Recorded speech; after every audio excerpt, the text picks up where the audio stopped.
والصلاة والسلام على أشرف الأنبياء والمرسلين نبينا محمد وعلى آله وصحبه أجمعين أما بعد প্রাণপ্রিয় উপস্থিতি সম্মানিত সাথী বন্ধুগণ, আজকে আমরা যে বিষয়ে আলোচনা করব ইনশাআল্লাহ তাআলা সেটা হচ্ছে আল্লাহ সুবহানাহু ওয়া তাআলার সর্বপ্রথম সৃষ্টি কি জিনিস। অর্থাৎ আল্লাহ রাব্বুল আলামিন সমগ্র মাখলুকাতকে সৃষ্টি করেছেন,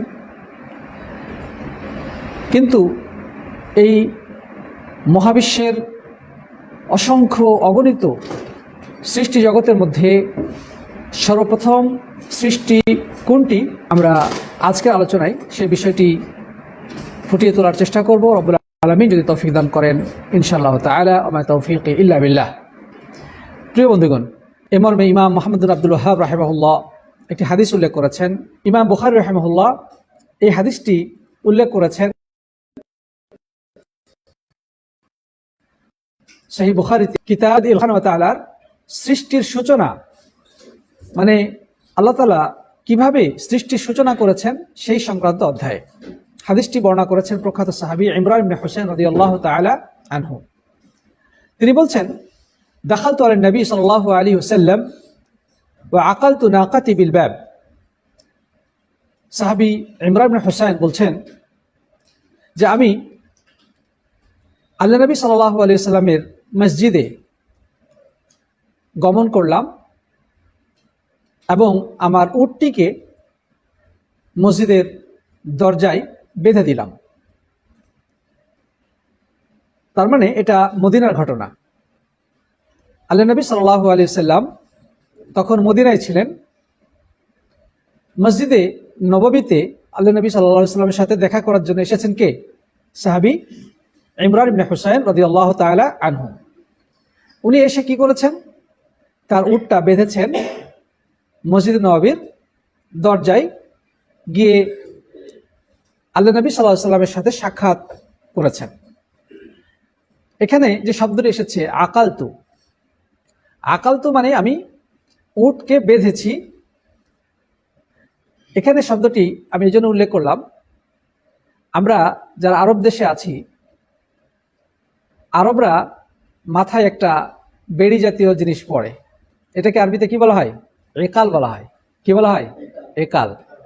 আসলে একাল শব্দের শাব্দিক অর্থ হচ্ছে উটের রশি, যেটা দ্বারা উটকে বাঁধা হয়। উট বাঁধার রশিকে একাল বলা হয়। তো উনি বলছেন যে আমি মসজিদ নববীতে উটটাকে গেটে বেঁধে, মসজিদ নবীর দরজায় বেঁধে আল্লাহ নবীর কাছে গেলাম। ফাজা আনাস মিন বানি তামিম। ইতিমধ্যে আল্লাহ নবী সাল্লাল্লাহু আলাইহি ওয়াসাল্লামের কাছে তামিম গোত্রের একটি প্রতিনিধি দল এসে হাজির হলো।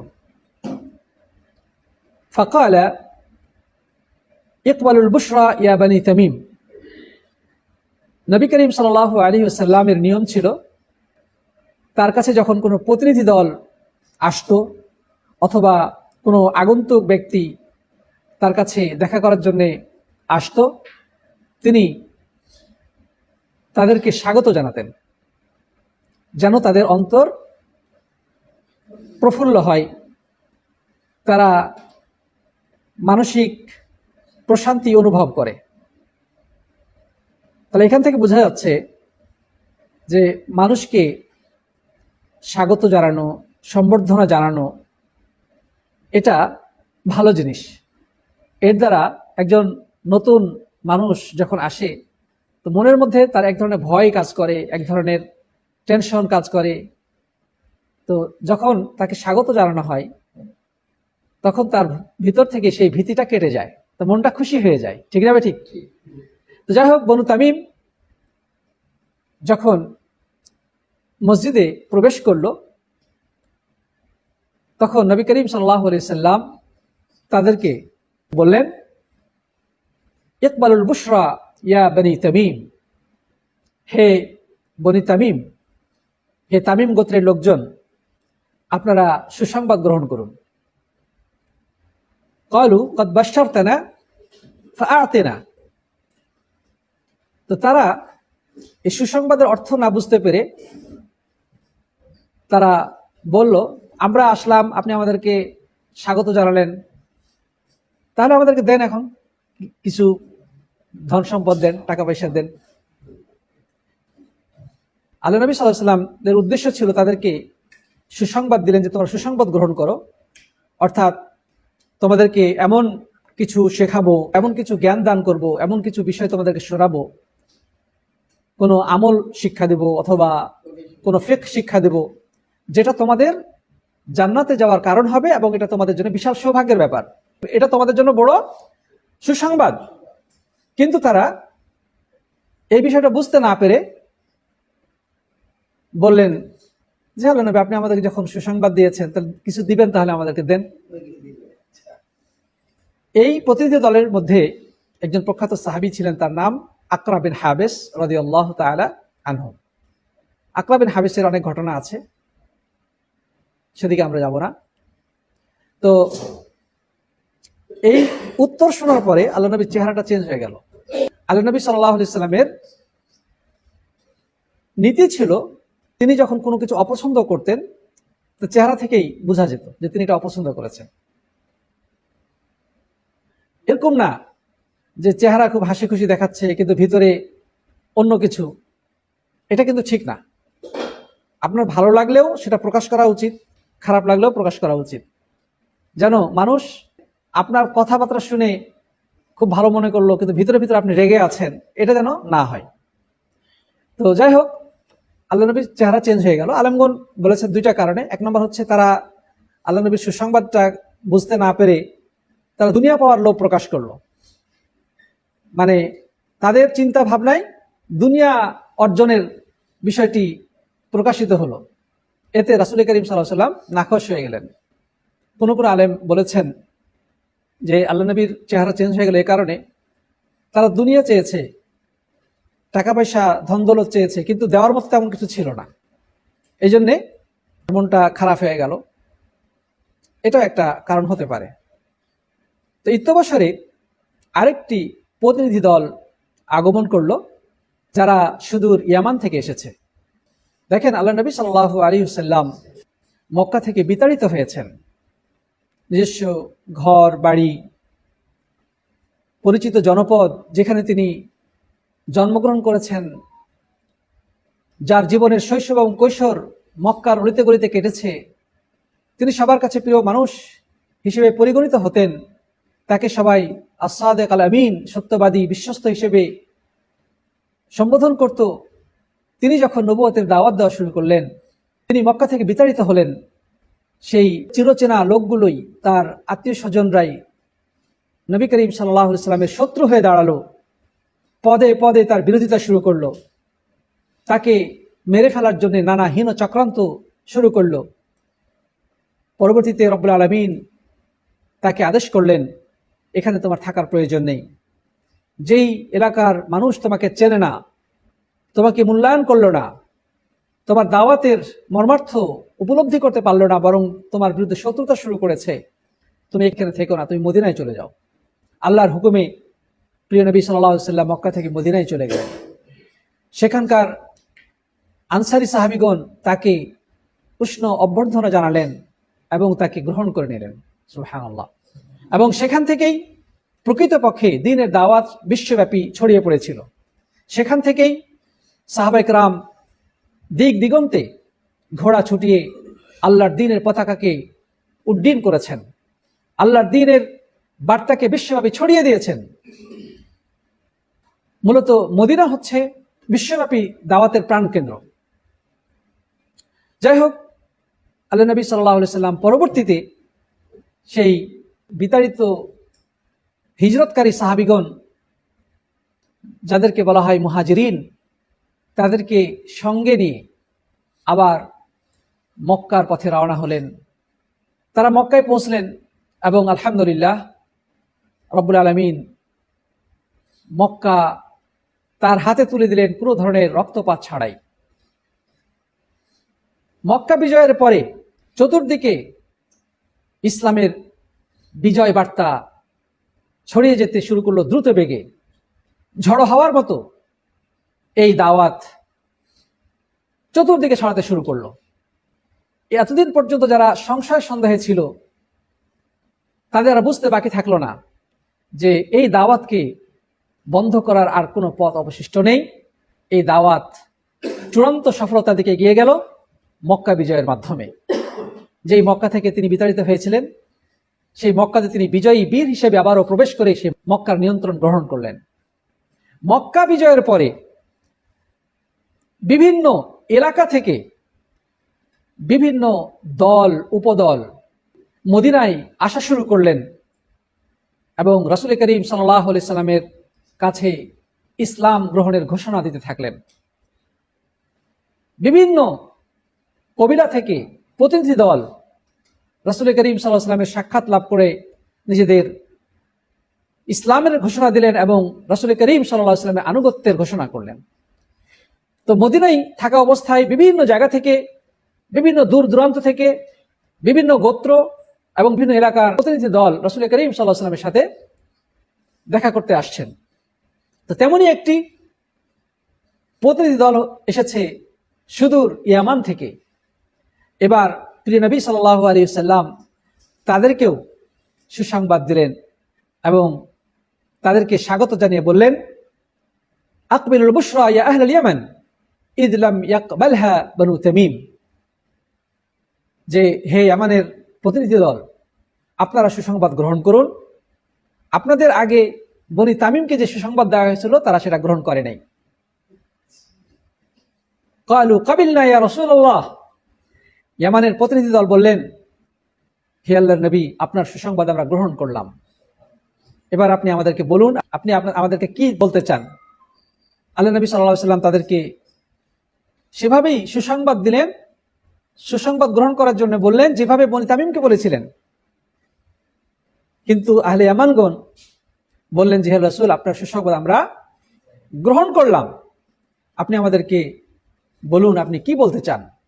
এরপর নবী করিম সাল্লাল্লাহু আলাইহি সাল্লাম তাদেরকে তাদের প্রশ্নের জবাব দেওয়া শুরু করলেন এবং বললেন, কানা আল্লাহ ওয়া লাম ইয়াকুন শাইউন গায়রুহু, যে আল্লাহ সুবহানাহু ওয়া তাআলা ছিলেন এবং তিনি ছাড়া আর কোনো কিছুই ছিল না।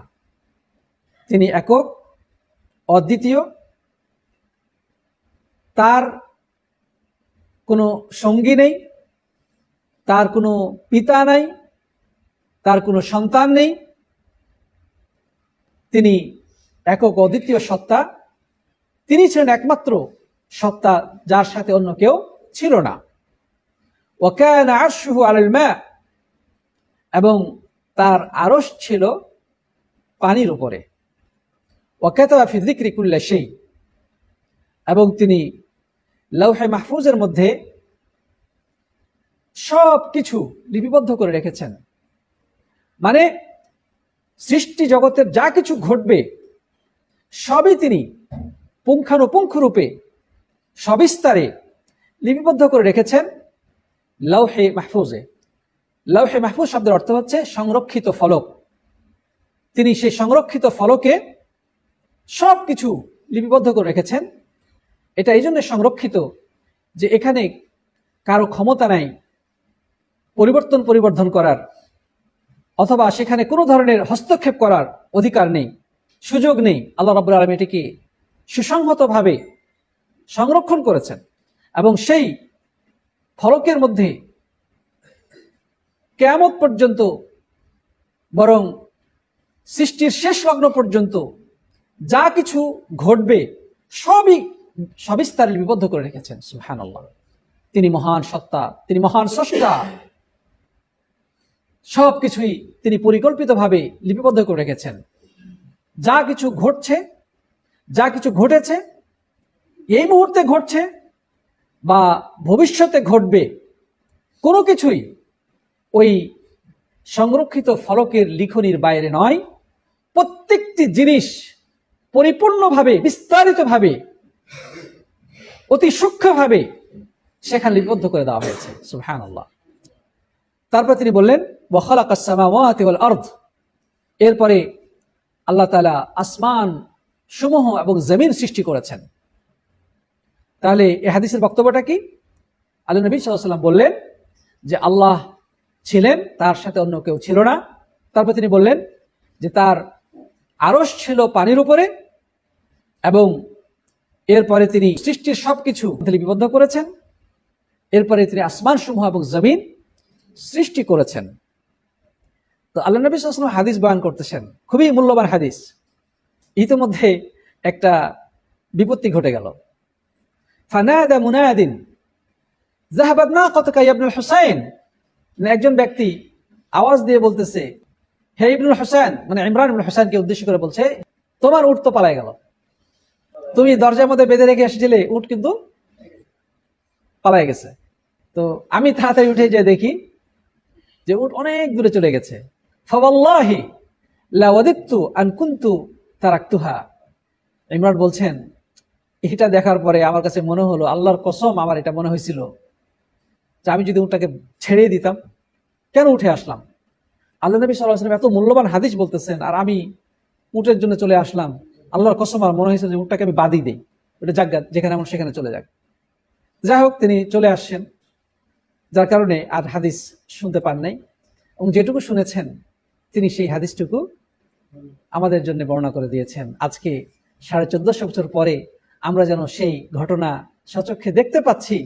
আল্লাহ নবী সাল্লাল্লাহু আলাইহি ওয়াসাল্লাম হাদিস বর্ণনা করছেন, তার কাছে প্রতিনিধি দল এসেছেন, ইমরান ইবনে হুসাইনের উট পালিয়ে যাচ্ছে, তিনি তার উটের পিছে যাচ্ছেন। মানে এই হাদিস তিনি বর্ণনা করে দিয়েছেন যেন পরবর্তী প্রজন্মের জন্য, যুগ যুগান্তে কিয়ামত পর্যন্ত মানুষ আসবে, তারা এই হাদিস থেকে আল্লাহ রাব্বুল আলামিনের সৃষ্টি রহস্য সম্পর্কে জ্ঞান লাভ করতে পারে। সুবহানাল্লাহ। সাথী বন্ধুগণ, এখান থেকে আরেকটা জিনিস আমাদের কাছে স্পষ্ট হয়, সেটি হচ্ছে ইলম হাসিল করার প্রতি সাহাবীদের আগ্রহ। সাহাবী বলছেন যে আমার মন চাচ্ছিল না, আল্লাহর কসম আর মনে হচ্ছে উটটাকে ছেড়ে দিই, উট যেখানে মনে সেখানে চলে যাক। কিন্তু উট ছেড়ে দিলে যাবে কিভাবে, সেটাও একটা প্রশ্ন, কারণ এটা একমাত্র বাহন, অনেক দূর থেকে এসেছেন। যাই হোক, তাদের যে আগ্রহ সেটাই প্রকাশিত হচ্ছে এখান থেকে। তারপরে আল্লাহ নবী সাল্লাল্লাহু আলাইহি ওয়াসাল্লামের কাছে বিভিন্ন প্রতিনিধি দল আসতেন ইসলাম গ্রহণ করার জন্য, কেউ বা আনুগত্যের শপথ বা বায়াত নেওয়ার জন্য, কেউ কোনো কিছু জানার জন্য, জিজ্ঞাসা করার জন্য। আল্লাহ নবী সাল্লাল্লাহু আলাইহি ওয়াসাল্লাম আগন্তুককে স্বাগত জানাতেন, এটি তার উত্তম চরিত্রের একটি বহিঃপ্রকাশ। এবং হাদিসে এটাও এসেছে, যখন কোনো প্রতিনিধি দল রাসূল করিম সাল্লাল্লাহু আলাইহি ওয়াসাল্লামের সাথে দেখা করার জন্য আসতো, তখন তিনি আলাদা ভালো জামা, সুন্দর জামা রেখে রাখতেন, ওই জামা পরে তিনি তাদের সামনে এসে দেখা করতেন। সুবহানাল্লাহ। মানে পরিপাটি হয়ে সুন্দর পোশাক পরে তিনি তাদের সাথে দেখা সাক্ষাৎ করতেন। সুবহানাল্লাহ। কত সভ্য, কত উন্নত মানুষ ছিলেন প্রিয় রাসূল সাল্লাল্লাহু আলাইহি ওয়াসাল্লাম। সর্বশেষে আমরা যে পয়েন্টটি বলতে চাই সেটি হচ্ছে যে এখানে ইমাম মুহাম্মদ আব্দুল ওয়াহাব রাহিমাহুল্লাহ এই হাদিসটি উল্লেখ করেছেন যে এই উদ্দেশ্যে, সেটি কি? সেটি হচ্ছে প্রথম সৃষ্টি কোন জিনিসটি। তো এখানে আমরা কি পেলাম? এই হাদিস থেকে আমরা যেটা জানতে পারলাম যে একমাত্র আল্লাহই ছিলেন, আর তার সাথে অন্য কিছু ছিল না। তারপরে তার আরশ ছিল পানির উপরে। এরপরে লাওহে মাহফুজে সবকিছু লিপিবদ্ধ করেছেন। এখন প্রশ্ন হলো, তাহলে সর্বপ্রথম সৃষ্টি কোনটা? পানি, নাকি আরশ, নাকি কলম, যেটা দ্বারা তিনি লাওহে মাহফুজে লিপিবদ্ধ করেছেন? এই তিনটি বিষয় সামনে চলে আসে যে তার আরশ ছিল পানির উপরে। তার মানে তাহলে কি পানিটা আগে, তারপরে আরশ সৃষ্টি করেছেন, নাকি আরশ সৃষ্টি করেছেন আগে, তারপরে পানি সৃষ্টি করেছেন, নাকি কলম আগে, যেটা দ্বারা তিনি লিপিবদ্ধ করেছেন লাওহে মাহফুজের সবকিছু? এই ব্যাপারে আলেমদের মাঝে তিনটি অভিমত পাওয়া যায়, কেউ এটা, কেউ এটা, কেউ এটা। তবে জুমহুর বা অধিকাংশ আলেমের মত অনুযায়ী সর্বপ্রথম সৃষ্টি হচ্ছে আল্লাহর আরশ। সর্বপ্রথম সৃষ্টি কি? আল্লাহর আরশ, এরপরে পানি, এরপরে কলম, এরপরে আসমান সমূহ এবং জমিন। এই হচ্ছে সৃষ্টি ধারাবাহিকতা। আবার কোন কোন আলেম বলছেন যে হতে পারে আরশ এবং পানি একসাথে সৃষ্টি করেছেন। পানি হচ্ছে নিচে আর আরশ হচ্ছে তার উপরে। সুতরাং হতে পারে রব্বুল আলামিন উভয়টাই একসাথে সৃষ্টি করেছেন, কোনোটা আগে পরে বলা যাচ্ছে না। তাহলে কলমের ব্যাপারটা কি? আমরা অনেকেই যেটা বলি যে আল্লাহ তাআলা সর্বপ্রথম কলম সৃষ্টি করেছেন। এই ব্যাপারে ইমাম ইবনে হাজার আসকালানী সহিহ বুখারীর ব্যাখ্যা গ্রন্থ ফাথুল বারীতে বলেছেন যে কলম সৃষ্টির বিষয়টি হলো আরশ এবং পানির সৃষ্টির পরে, অর্থাৎ এই দুইটির পরে প্রথম সৃষ্টি হচ্ছে কলম,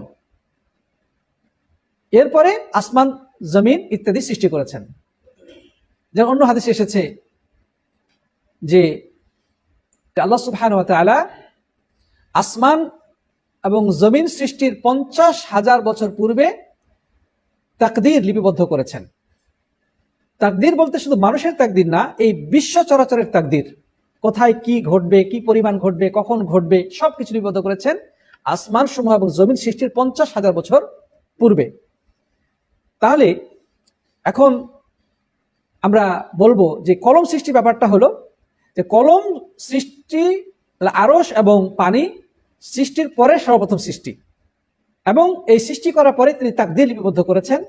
এরপরে 50,000 বছর পরে আসমান জমিন চন্দ্র সূর্য গ্রহ নক্ষত্র এই বিশ্ব ব্রহ্মাণ্ড সৃষ্টি করেছেন। কেউ কেউ বলছেন যে আল্লাহ তাআলা কলমকে সৃষ্টি করার পরে আদেশ করলেন যে তুমি লেখো। কলম প্রশ্ন করলো আমি কি লিখব? আল্লাহ তাকে আদেশ করলেন যে তুমি পৃথিবীতে যা কিছু ঘটবে সবই তুমি লিপিবদ্ধ করে নাও, তুমি সবকিছুই লেখো। রব্বুল আলামিনের নির্দেশ করবে, কলম সবকিছু লিপিবদ্ধ করে ফেলেছে। প্রিয় বন্ধুগণ, তো যাই হোক, তাহলে এখানে কলম প্রথম সৃষ্টি করার অর্থ এটা না যে কলমকে সর্বপ্রথম সৃষ্টি করেছেন, বরং সৃষ্টির পরে আল্লাহর প্রথম আদেশ ছিল কলমের প্রতি তুমি লেখো, যেটা সৃষ্টি করেছেন পানি এবং আরশের পরে। এখন পানি আগে নাকি আরশ আগে নাকি উভয়টা একসাথে, এটা আল্লাহ তাআলাই ভালো জানেন। তবে ইমাম ইবনে তাইমিয়া সহকারে অধিকাংশই আকীদার ইমামগণ এই মত প্রকাশ করেছেন যে আল্লাহ তাআলার সৃষ্টির মধ্যে সবচেয়ে প্রথম সৃষ্টি হচ্ছে আল্লাহর আরশ, এবং প্রাসঙ্গিকভাবে আমরা এটাও বলবো যে আল্লাহর সবচেয়ে বৃহৎ সৃষ্টি হচ্ছে আল্লাহর আরশ। আল্লাহ সুবহানাহু ওয়া তাআলা এই আরশকে আযীম বলে আখ্যায়িত করেছেন। আল্লাহ সুবহানাহু ওয়া তাআলা কোরআনে কারীমের মধ্যে এই আরশের অনেকগুলো গুণ বৈশিষ্ট্য বর্ণনা করেছেন। যেমন আল্লাহ সুবহানাহু ওয়া তাআলা বলছেন যুল আরশিল মাজিদ, অতি মর্যাদাপূর্ণ আরশের মালিক। আরো বলেছেন রব্বুল আরশিল করিম, আল্লাহ তাআলা আরশকে করিম হিসেবে আখ্যায়িত করেছেন। যদিও একদল আলেমের মতে এটা আল্লাহর সিফত, কেউ বলছে যে না এটা আরশের সিফত। তারপরে আল্লাহ সুবহানাহু ওয়া তাআলা কোরআনে কারীমের মধ্যে আরশের আরো একাধিক সিফত বর্ণনা করেছেন, যে আরশের উপরে তিনি অবস্থান করেন। যে আরশ কোথায় রয়েছে? 7 আসমানের উপরে যে আরশের অবস্থান, আল্লাহ তাআলা বলছেন আর রহমানু আলাল আরশি ইস্তাওয়া, আল্লাহ তাআলা আরশের উপরে সমুন্নত রয়েছেন। সমাসীন মানে বসে থাকা অর্থ বোঝায়, কিন্তু আল্লাহ তাআলা আরশে বসে আছেন না কিভাবে আছে এটা কিন্তু আমরা বলতে পারবো না, এটা জায়েজ নাই বলা। বরং আমরা বলবো আর রহমানু আলাল আরশি ইস্তাওয়া আই আলা ওয়ারতাফা, আল্লাহ তাআলা আরশের উপরে উঠেছেন এবং আরশের উপরে সমুন্নত হয়েছেন। সমুন্নত হওয়া মানে উপরে যাওয়া, কিন্তু সমাসীন শব্দটা ব্যবহার করা উচিত নয়। সেই আরশ হচ্ছে রব্বুল আলামিনের সৃষ্টি জগতের মধ্যে সবচেয়ে বৃহৎ সৃষ্টি। রব্বুল আলামিন এর নাম বলেছেন করিম, মাজিদ, আযীম ইত্যাদি নানা অভিধায় উল্লেখ করেছেন।